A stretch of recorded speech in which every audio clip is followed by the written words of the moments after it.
देखिए, अगर आप लोग एक चीज गलती नहीं कीजिएगा कि कोई चीज पढ़ने के बाद उसको ये चीज पे थोपिएगा कि इसको बढ़िया से हम रिवीजन करेंगे, वो दिन कभी नहीं आता है।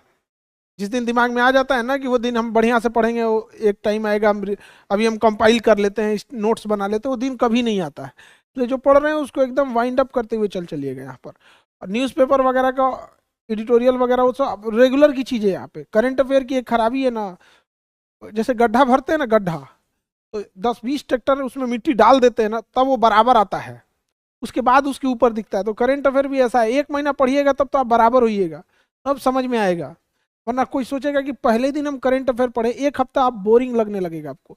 1 महीने जब आप उसमें जुड़ जाइएगा तब समझ में आएगा ओह क्या चीज हो रहा है। वरना कोई ऐसे सोचेगा पैरासूट लैंडिंग करे सीधे, अच्छा इसका मतलब है कि मालदीव में सरकार गिरने वाली है। उसको को पता ही नहीं चलेगा वहां पे। वो एक लंबा प्रोसेस होता है उसका। जब आपको, अब ऐसे नॉर्मल समझिए, कोई बिहार का है, उसको बिहार की पॉलिटिक्स इजीली समझ में आती है क्योंकि एक लंबे प्रोसेस से उसको देखते हैं। उसको अगर पूछेगा राजस्थान में सीएम चेंज, मध्य प्रदेश में सीएम चेंज हो गया, तो कहा ये तो चेंज होने के लिए होते हैं। उसको पता ही नहीं चलेगा भैया सीटिंग सीएम को हटाया गया है, तब कहेगा वो सीटिंग सीएम थे वो। क्योंकि आपको जब तक करंट अफेयर में पहले से नॉलेज नहीं है ना, थोड़ा बहुत आपको रहना चाहिए, तो 1-2 महीने आपको लगेंगे किस चीज में, उसको वाइंड अप करने में, आपको बराबर आने में। तो बेटर है आप ना थोड़ा थोड़ा देखते रहिएगा। अब एग्जाम के टाइम पे देखिएगा ना तो एग्जाम का प्रेशर हो जाएगा। तो अभी क्या है ना, नॉर्मल देखते रहेंगे तो आपको एक आदत सी पड़ जाएगी, अच्छा ये ऐसी चीजें होती है, फिर धीरे धीरे चीजें समझ में आ जाएगी। अभी आपने देखा होगा ईरान ने मिसाइल मार दिया था पाकिस्तान के ऊपर, बदले में पाकिस्तान ने भी मार दिया ईरान के ऊपर, मार दिया ना, दोनों आपस में लड़ गए थे यहाँ पे। अब नॉर्मल तो ऐसे लगे यार दोनों लड़ गए, दोनों में समझौता भी हो गया, बट इसमें बहुत क्रूशियल रोल किसने निभाया? चाइना ने। क्योंकि चाइना का इक्वल इंटरेस्ट है, वो इंडिया को काउंटर करने के लिए पाकिस्तान को रखा है और इंडिया को ही काउंटर करने के लिए ईरान को भी रखा है। अब हमारे दो साथी आपस में लड़ेंगे तो भाई मेरा तो काम है भैया चुप कराओ यहाँ पर। तो एक एट ए टाइम कैसे समझ में आएगा आपको? अब कोई पहली बार सोचा तो चाइना को क्या जरूरत है भैया युद्ध में छुड़ाने की, लड़ाई लड़ने दो यहाँ पर, तो वो नहीं होगा यहाँ पे। आपको एक धीरे धीरे एक बिल्टअप करना पड़ेगा, वो एक लंबा प्रोसेस होता है यहाँ पे। और अचानक से करेंगे तो कभी नहीं होगा। और ये बड़ा क्रूशियल रोल होते जा रहा है करंट अफेयर का, प्री से लेके मेंस में लेके इंटरव्यू से लेके हर जगह आपका रोल होते जा रहा है। अब तो इंटरव्यू में शुरुआत ही हो रही है, आधे क्वेश्चंस यही से न्यूज़पेपर पढ़े कि नहीं पढ़े, न्यूज़पेपर से उठाया उधर ही रह गया। समझ में आया कि नहीं? और इंटरव्यू एक बहुत बड़ा रोल, देखिए आपके सिलेक्शन में मेंस रोल निभाएगा। बढ़िया पोस्ट मिलेगा कि नहीं मिलेगा इंटरव्यू का मार्क्स डिसाइड कर देता है। तो काफी अच्छा मार्क्स हो जाता है ना वो इंटरव्यू वाला चीज में। मेंस आप अच्छा किए सिलेक्शन तो लेके आएंगे, इंडियन पोस्टल सर्विस दे देगा या कहीं ऐसा जगह देगा जो आपकी शायद चॉइस ना हो। तो कई बार ऐसा होता है ना, बिना चॉइस का जॉब करना और बिना पसंद की शादी करना बड़ा टेंशन चीज हो जाता है। भाई या तो मेल की जिंदगी क्या होती है, या तो ऑफिस में होगा अपने वर्क प्लेस पे, या तो घर में, दोनों उसके लिए वो, जैसे उसकी जीवन जो है अर्धांगिनी उभी है, आधा ही कहा जाता है ना। तो एक तरह का जॉब भी है, तो आप सेटिस्फाई रह पाइएगा। अब किसी को फौज में जाना है, अब आप उसे रेलवे सर्विस भेज दीजिए, फाइनेंस सर्विस में, पागल रहेगा यार ये हमको कोई उसको आईपीएस लेना है, चला जाएगा रेवेन्यू सर्विस में, अच्छा नहीं लगेगा। तो हर जगह आपको ध्यान रखना है यहाँ पे, और जो जी चीज़ें रेगुलर चीज़ें होती हैं उसको ध्यान रखना है। जैसे साइंस है, आपका साइंस बैकग्राउंड है तो बढ़िया है, जिसका साइंस बैकग्राउंड नहीं है वो थोड़ा सा आपको मेहनत करने की ज़रूरत है। कोई पढ़ने में तेज नहीं है इसमें, और ना ही कोई पढ़ने में कमज़ोर है। दो ही वर्ड होता है, एक लापरवाह एक जिम्मेदार। जो पढ़ने में कहते हैं ना कमज़ोर है, हाँ, तो वो कमज़ोर शब्द बोलने से ना एक सिंपैथी की फीलिंग आती है, ओहो कमज़ोर है, दीन है, आहा ये बेचारे पे दया करो। ये कल्चर ही खराब है यहाँ पे। हमको तो मेरा बस चले तो इस शब्दे पे रोक लगा दे एजुकेशन सिस्टम में। कमजोर नहीं है तुम, लापरवाह है। समझ में आया कि नहीं? कोई पढ़ने में तेज नहीं होता है। ऐसे जब बोलते हैं ना कि तेज है पढ़ने में, तो ऐसा लगता है इसके घर वाले हॉर्लिक्स पिलाए होंगे, बॉर्नवीटा खिलाए होंगे, अमीर घर में पैदा हुआ। नहीं नहीं नहीं नहीं, वो सिंसियर है, बचपन से ही सिंसियर है कि नहीं यहाँ पे? अब एक हमारे साथ एक लड़का पढ़ता था, वो हमसे कह रहा है कि भाई तुम लोग 6 घंटे बैठ के पढ़ देते हो ना, तो भी तुम्हारा यही पोजीशन है। हम जिस दिन 6 घंटे पढ़ देंगे ना उस दिन गर्दा उड़ा देंगे। हम कहेंगे सुन सुन सुन, 6 घंटा जिस दिन बैठेगा ना उस दिन कमर दर्द की गोली खाएगा। अचानक से कोई सोच ले कि पहला पढ़वे नहीं किए हैं और सोचेंगे नहीं आज हम 6 घंटा बैठ के पढ़ेंगे, कमर दर्द का गोली खाना पड़े। वो आदत होती है धीरे धीरे चीजों को। तो आप में से कोई तेज नहीं है, कोई सिंसियर नहीं है, ना ही कोई लापरवाह ये कमजोर है। या तो आप सिंसियर होंगे या तो लापरवाह होंगे। और अमूमन आप जिस सब्जेक्ट को सबसे कम टाइम देते हैं वही सब्जेक्ट आपका खराब होता है। दुनिया का कोई भी चीज देखिएगा, समय दीजिएगा तो आपका हो जाएगा। समझ में आ गया कि नहीं आ गया? कई बार सड़क पे देखते हैं ना, कंफ्यूज हो जाते हैं, अरे भैया ये सब कहाँ लेके घूम रहा है सब, क्यों? समय दिया है। होता है कि नहीं होता है? हाँ। तो वैसे ही समय दीजिए, आपका ये जॉब भी हो जाएगा। समय नहीं दीजिएगा कभी नहीं होगा। लाख पढ़ने में तेज है, कभी नहीं हो सकता है। सिंपल सी चीज है, आपको क्या चाहिए? समय। और जिस सब्जेक्ट में कम पढ़े हैं, जिस सब्जेक्ट में इंटरेस्ट नहीं है, उस पढ़ते पढ़ते इंटरेस्ट आ जाता है। देखिए कॉन्फिडेंस जो होता है ना, हमेशा नॉलेज से आता है। हमेशा नॉलेज से ही कॉन्फिडेंस आएगा, और कोई रास्ता नहीं है कॉन्फिडेंस आने का। हम आपसे कहेंगे कि आप बताइए, आप चेन्नई के बारे में कुछ बताइए, आपका कॉन्फिडेंस नहीं आएगा। बट अगर आपको कहते कि नहीं आप अपने गांव के बारे में बताइए, बड़ा कॉन्फिडेंटली जवाब दीजिएगा। हाँ पूछिए, कौन गली मोहल्ला कहाँ से है? क्यों? नॉलेज है ना, नॉलेज।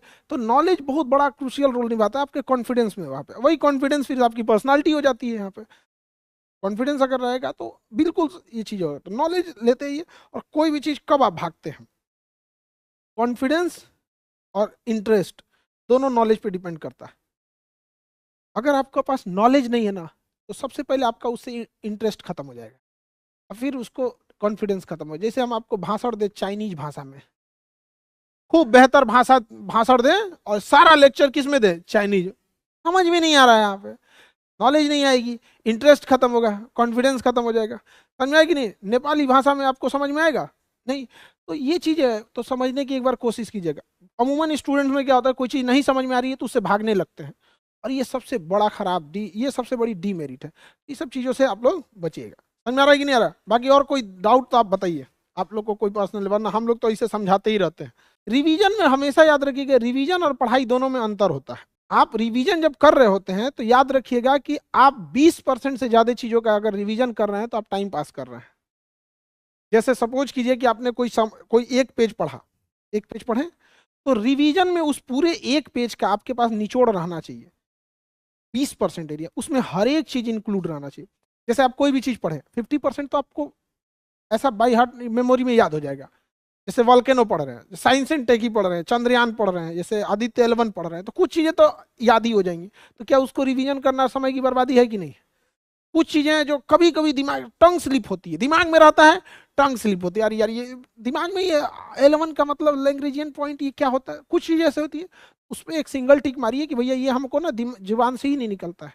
और कुछ चीजें होती है दिमाग में घुसता ही नहीं है, या फिर याद रहेगा ना बार बार भूलेगा, बार बार भूलेगा।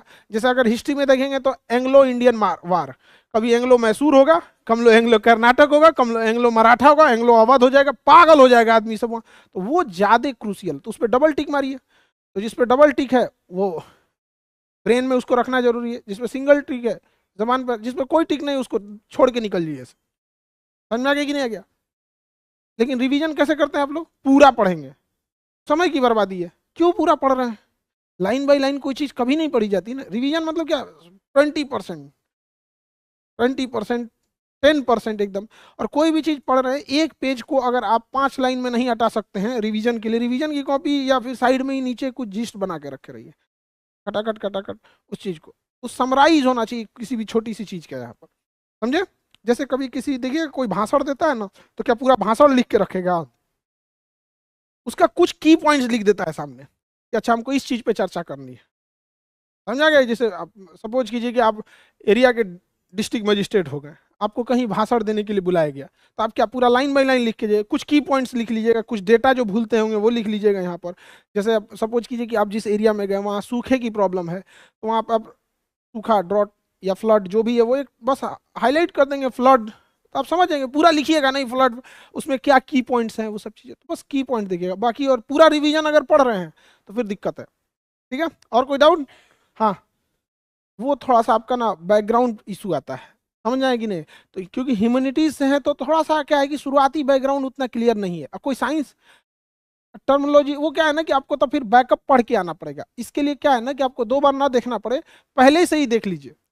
कि क्या टॉपिक आने वाला है, या फिर सर से पूछ लीजिए सर कल कौन सा टॉपिक आएगा, हमको थोड़ा पहले पढ़ना पड़ता है, मेरा साइंस उतना ठीक नहीं है। नॉर्मल, शर्माना नहीं है। अंग्रेजों से एक चीज सीखिएगा, उसके मुंह पे खड़ा होकर कहिएगा ना तुम इंडिया को लूटे हो, तो कह देगा हाँ, एक्सेप्ट कर लेगा, हाँ हाँ हाँ लूट लिए थे हम। तुम जलियांवाला बाग में तुमने पूरी तरह से मैसेकर कर दिया था, हाँ हो गया था उस टाइम। और हम लोग में क्या होता है ना, थोड़ा सा अभी एक इंटरव्यू ले रहे थे एक आदमी को, उसका फर्स्ट चॉइस था आईपीएस, और पहले से वो किसी बैंक में जॉब में थे। वो घुमा फिरा के बता रहा था, अरे भाई बोलो ना कि आपको बैंक से अच्छा आईपीएस लगता है, इसमें शर्माना क्या है? तो नहीं सर बैंक का भी जॉब बहुत अच्छा है, बट हम ये सोचे, शर्मा क्यों रहे भाई, सामने वाला बूढ़ा हो गया उसी डिपार्टमेंट में बैठ गया। समझ में आ गया कि नहीं आ गया? आप एक्सेप्ट कर लिए, पहले से पढ़ के आइएगा, थोड़ा सा टाइम बचेगा। ठीक है, और कोई डाउट? हाँ हाँ, पहले तो देखिए, पहले कि आपको थोड़ा सा नॉलेज ले लीजिए, जो सब्जेक्ट खत्म हो गया है पहले उसको प्री के हिसाब से पढ़िए, जब जैसे खत्म हो गया अब उसके आंसर राइटिंग करिए। शुरुआत में कभी आंसर राइटिंग सही नहीं हो सकता है। आंसर राइटिंग वैसे ही है जैसे पानी में तैरना है। आप बताइए हम कैसे तैरेंगे? हम आपको आंसर राइटिंग सिखा देते हैं। आप हमको बताइए, हमको तैरने नहीं आता, हम कैसे तैरेंगे? पहले पानी में कूदना पड़ेगा। अब हम प्लानिंग करेंगे यार कब से कूदे, आज कल कोई गड्ढा खोजे, या तो बहुत गड्ढा है यार। मोस्ट ऑफ द चांसेस में इंसान 1 साल बर्बाद कर देता है अपना, कि हमको तैरना सीखना है प्लानिंग के चक्कर में। सबसे आसान तरीका, आज गए गांव का जो नॉर्मल गड्ढा था उसी में ट्राई मार दिए, जिसमें डूब ना सके, ना भी आए तो डूब ना सके, फिर धीरे धीरे धीरे धीरे बढ़ाते गए, 10 दिन में सीख जाएंगे। वैसे ही आपको कुछ नहीं करना है, जो लिखना चाहते हैं आज लिखिए, छोटा सा टॉपिक लिखिए, ठीक है? और कोशिश कीजिए कि कम चीजों में ज्यादा बातों को लिख सके आप। उसका सहारा कैसे लिख सकते हैं? कभी न्यूज़पेपर से कोई कटिंग लीजिए, पहले पढ़ लीजिए, एडिटोरियल पढ़ लीजिए। पढ़ने के बाद आप सोचिए कि दोबारा मत पढ़िए उसको, एक बार पढ़ लीजिए, जितना याद आ रहा है उसको लिखिए, फिर उससे मिलाइए कितना छूट गया। फिर अगले दिन हो सकता है पहली बार लिखे 70% छूट जाएगा, अगली बार 50-50 होगा। फिर एक ऐसा समय आएगा जब आपको बहुत अच्छा कमांड हो जाएगा। दूसरा कोई रास्ता नहीं है, जब तक आप लिखिएगा नहीं, कोई नहीं आंसर राइटिंग सुधार सकता, चाहे कितना भी दिमाग लगा दिए। नॉलेज अलग चीज होता है, लिखने, हाँ लिखने के टाइम एक जरूर कीजिएगा, लिखने से पहले कुछ टॉपिक हाईलाइटेड कर दीजिएगा, एक एक वर्ड में, हाँ ये चीजों को लिखना है। समझा? जैसे भूकंप पे लिख रहे हैं तो ह्यूमन की वजह से क्या हो सकता है, जैसे डैम बनते हैं, रिजर्वायर बनते हैं, या फिर एटॉमिक जो रिएक्टर होते हैं, या फिर ब्लास्ट करके जो टेस्ट किए जाते हैं वो सब। तो पहले topic by topic, topic by topic, फटाफट फटाफट एक लिख दीजिएगा।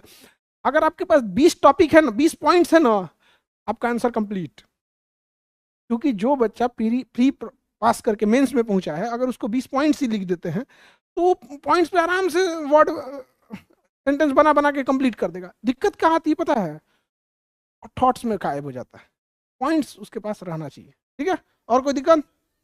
ऑप्शनल, देखिए ऑप्शनल टोटल जितने हैं ना, उतना टोटल ऑप्शनल हम लोग ये गारंटेड नहीं कर सकते कि जितने ऑप्शनल के पेपर आप कोई हर सब्जेक्ट लेके, तो पॉसिबल नहीं है। लेकिन मैक्सिमम जो फेमस, जो ज़्यादा बच्चे प्रीफर करते हैं वो सारे ऑप्शनल चलेंगे।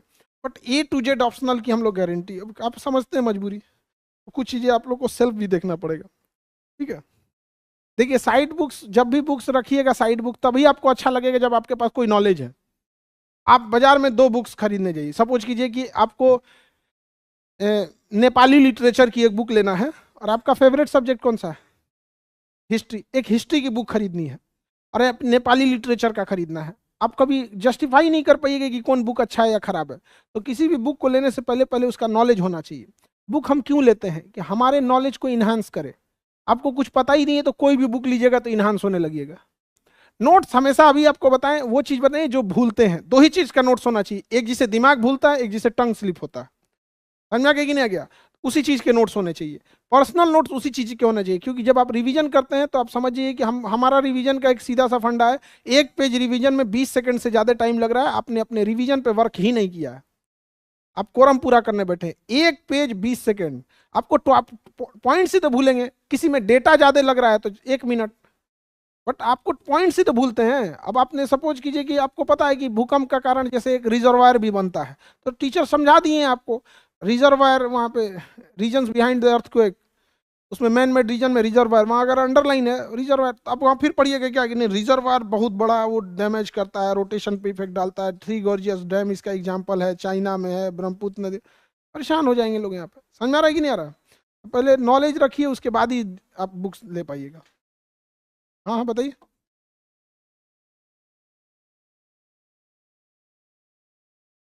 दो सब्जेक्ट पढ़ने में 6 घंटे लग जाते हैं। क्लास के छोड़ के बताइए, आप क्लास को भी काउंट कर दिए हैं। हाँ हाँ, थोड़ा सा टाइम आप ज्यादा ले रही हैं, 6 घंटे। तो दो सब्जेक्ट में 3 घंटे बहुत ज्यादा आप ले रहे हैं, उसको थोड़ा सा समराइज। हाँ, सी सेट तो प्रैक्टिस की चीजें उसमें लगी जाते हैं यहाँ पे, तो थोड़ा सा आप उसी चीज को थोड़ा सप्रेस कीजिए। और आ, आपके साथ में जो भी पढ़ने वाले हैं वहाँ पे, तो एक बार जरा डिस्कस करके टॉपिक वाइज की थोड़ा सा इस पे वो बड़ा मुश्किल हो पाता है। हाँ सो रूममेट सो जाती है, यही एक समस्या है। एक बढ़िया मतलब ढूंढना बड़ा मुश्किल होता है यहाँ पे, कि हम एक टॉपिक बता रहे हैं। हम लोग जब पढ़ते थे तो क्या होता था कि एक सामने वाले को बोलते तो सुनो तुम ये टॉपिक पढ़ के आना, तुम हमें समझा देना और हम तुम्हें समझा देंगे। हम कभी बढ़िया से करके जाते थे, गधा वो कुछ करके नहीं आता था और टाइम पास करता, ये ऐसे हो जाएगा ऐसे हो जाएगा, सामने ही पढ़ता था, देखता था आने में 5 मिनट हो गया, 5 बार देख लो कुछ होने में यहाँ पे। ये थोड़ा सा है, तो ग्रुप स्टडी अच्छा होता है, बट जब जब तक इंटीग्रिटी और एथिक्स बरकरार है तब। अदरवाइज में आपको खुद से थोड़ा सा टाइम मैनेज करना पड़ेगा। जो चीज़ जैसे इतना लंबा भी टाइम नहीं लीजिए, पूरा line by line topic by topic है, थोड़ा सा हो जाता है स्टार्टिंग में। पर्सनालिटी और थिंकिंग के लिए, पर्सनालिटी तो भाई अपना नॉलेज से आते आते धीरे धीरे सही होगा। थिंकिंग में क्या चीज़ डेवलप करना चाहते हैं, ये सब चीज़ कभी मत सोचिएगा। समझ में आ गया कि नहीं आ गया? जैसे आप करें कि सोचना चाहिए कि डीएम बनने के लिए क्या क्या होना चाहिए, ये सब चीज दिमाग से ही निकाल दीजिएगा। आपको बस चुपचाप पढ़ाई करना है। आपका मेन गोल होना चाहिए मेंस में अच्छा मार्क्स लाना है, बट आपका गोल क्या है? डीएम बनना नहीं, अच्छा मार्क्स लाना है। समझ में आ गया कि नहीं? एक बात बताइए, हम बाजार से आम का पेड़ खरीद के लाए, मेरा गोल होना चाहिए इस पे कीड़े इंसेक्ट ना लगे, प्रॉपर खाद हो, कि मेरा ये गोल होना चाहिए इसमें आम लगेगा कि नहीं लगेगा? कभी नहीं होगा वहाँ पे। फिर हम बीज के प्रोसेस छोड़ देंगे। अगर उसको इंसेक्ट से बचा लिए, प्रॉपर उसको हम फीडिंग करा दिए, फर्टिलाइजर मेंटेन रखें, बड़ा होने के बाद क्या निकलेगा उसमें? आम ही तो निकलेगा। कहेंगे जा इसमें अमरूद निकल गया। अब यूपीएससी आप निकाले हैं तो ऐसा थोड़ी ना कि आपको फिर तब कहेगा कि नहीं अब ट्रेन चलाइए। क्या देगा आपको? डिस्ट्रिक्ट का ही कोई ना कोई देगा, और रैंक पे डिपेंड करता है। आजकल ना ये चीज बड़ी गड़बड़ी है बच्चों में, वो सीधे देखते हैं रिजल्ट, रिजल्ट कभी नहीं। आप समझिए, ईमानदारी से काम कीजिए यहाँ पर, ठीक है? वो प्रोसेस थिंकिंग उंकिंग ये सब चीज निकाल दीजिए, इंटरव्यू में सोचिएगा। बस वही तो अभी हमने उनको बताया था कि लिखने से पहले पॉइंट्स लिखा कीजिए, कि किस पॉइंट्स पे लिख रहे हैं आप पॉइंट्स नहीं लिखते हैं, ठीक है? आप सीधे चालू हो जाते हैं। सीधे कब चालू हो जाएगा? जब बहुत काम कर लीजिएगा तब। जैसे हम लोग को लिखना होगा सीधे चालू हो जाएंगे, दिन भर का वही काम है हम लोग का। आप समझ रहे हैं ना? तो हम लोग के लिए होता है, अरे कौन थिंकिंग में टाइम बर्बाद करे, वो भी नहीं, क्योंकि हम लोग थिंकिंग करके रख चुके हैं। दिन भर का वही काम है। आप लोग ना नए आते हैं, हम लोग के लिए फिर वही आता है, ओ भैया अब ये बैच में फिर बताओ, देखो बच्चों। एकदम मोनोटोनस हो जाता है, अजब टाइप का हो जाता है, भाई वही चीज पढ़ाए हैं फिर वही बताना है। वो तो है कि चेहरे अलग अलग रहते हैं ना, तो उनके अंदर जो एक जिज्ञासा रहती है, क्यूरियोसिटी होती है, हमें ये समझना है, तो वो एक मोटिवेशन मिलता है। वरना अपने आप में जब हम लोग सोचते हैं यार यही तो पढ़ाए थे पिछली बार में भी, फिर यही बताना, कितनी चीजें आप नया कर सकते हो? 10%। जैसे करेंट अफेयर है, उसमें 100% नया होता है, बट हिस्ट्री ज्योग्राफी अपने आप में एकदम कंप्लीट है। कुछ आज चीजें जोड़ सकते हैं जो करंट रिलेवेंट है, बाकी अब क्या ही जोड़िएगा यहाँ पे, ठीक है? सोशियोलॉजी ऑप्शनल चलेगा जी, धर्मेंद्र सर लेंगे। हाँ, एंथ्रोपोलॉजी भी चलेगा, ऑप्शनल सारा मार्च से देखिएगा, ठीक है? अभी नहीं, क्योंकि देखिए ऑप्शनल को भी एक वो होता है ना कि एक जब उसका पैटर्न बन जाएगा तभी चलेगा, ठीक है? चलिए, बेस्ट ऑफ लक, आप लोग बढ़िया से आगे बढ़िए।